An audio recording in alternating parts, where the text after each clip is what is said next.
Assalamualaikum warahmatullahi wabarakatuh.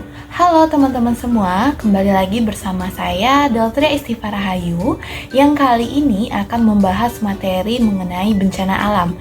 Nah, tapi bedanya kali ini kita akan membahas mengenai bencana alam yang ada di Indonesia. Indonesia merupakan negara yang terkenal dengan keindahan alamnya, memiliki kekayaan geografis yang luar biasa. Dari pegunungan yang megah hingga pantai yang memukau, negara kita diberkati dengan keanekaragaman alam yang menakjubkan.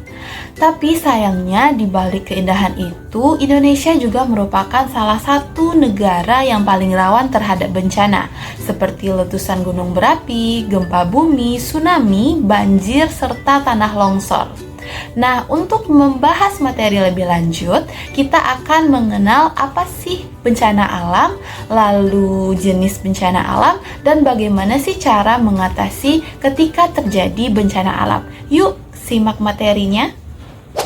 Nah, selanjutnya kita akan membahas materi mengenai bencana alam.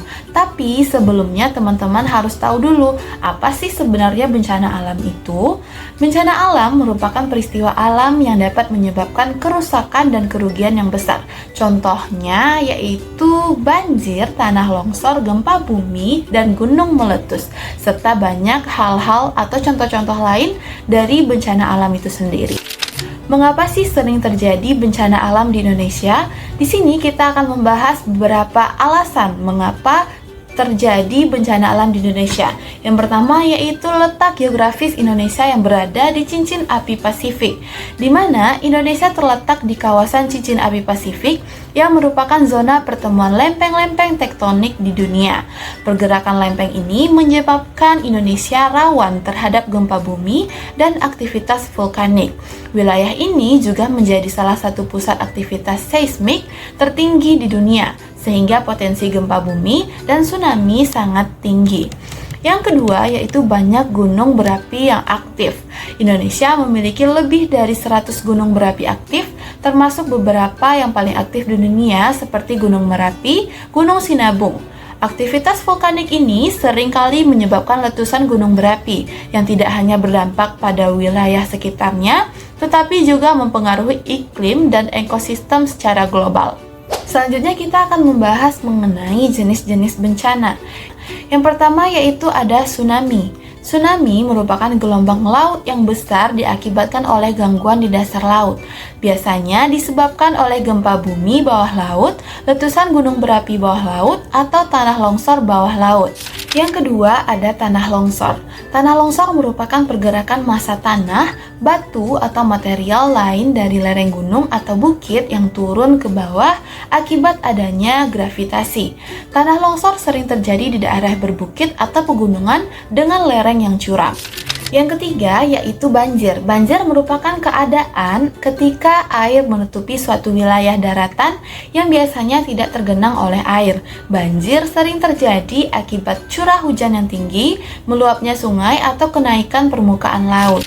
Selanjutnya itu gunung meletus. Gunung meletus merupakan fenomena alam yang terjadi ketika material seperti lava, gas beracun, abu vulkanik, dan batuan dikeluarkan dari dalam bumi melalui retakan atau kawah gunung berapi. Letusan ini dapat berlangsung secara eksplosif yang menghasilkan semburan material besar ke udara, atau secara efusif yaitu aliran lava yang relatif lebih lambat dan kurang destruktif. Lalu selanjutnya ada gempa bumi. Gempa bumi merupakan getaran atau goncangan yang terjadi di permukaan bumi akibat pergerakan lempeng tektonik di bawah permukaan tanah. Indonesia sering mengalami gempa bumi karena terletak di pertemuan tiga lempeng besar.